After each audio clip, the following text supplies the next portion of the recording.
Jadi beredar cukup banyak saat ini rumors yang mengatakan bahwa tanah atau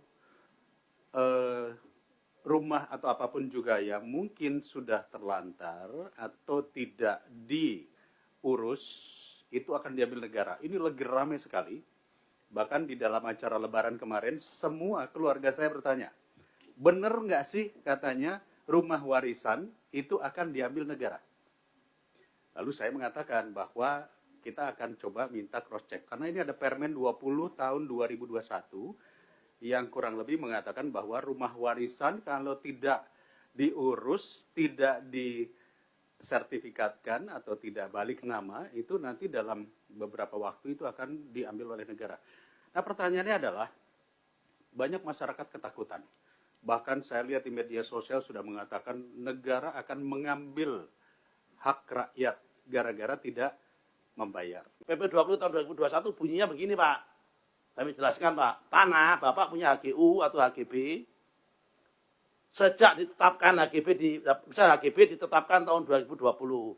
Selama 2 tahun ini Bapak nggak ngapa-ngapain. Nanem nggak, nyangkul nggak, nyentuh nggak. Itu bisa berpotensi ditetapkan diusulkan menjadi tanah terlantar. Atau yang kedua, tanah ini HGB-nya atau HGU-nya ada habis. Ya kan? Karena habis,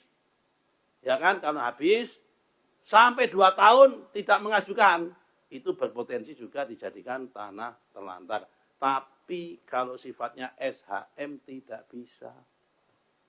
Meskipun SHM-nya sudah wafat, sudah meninggal, tidak bisa ditetapkan terlantar karena sifatnya SHM.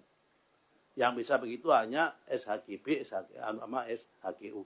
Kalau warisannya bentuknya SHM ya berarti nggak ada potensi seperti itu. Tinggal dihimbau kalau bisa kalau itu nggak diurus, nggak disertifikatkan, nanti diduduki orang, ya kan ada potensi orang lain menduduki, kemudian itu kesulitan mensertifikatkan. Itu aja Pak poin.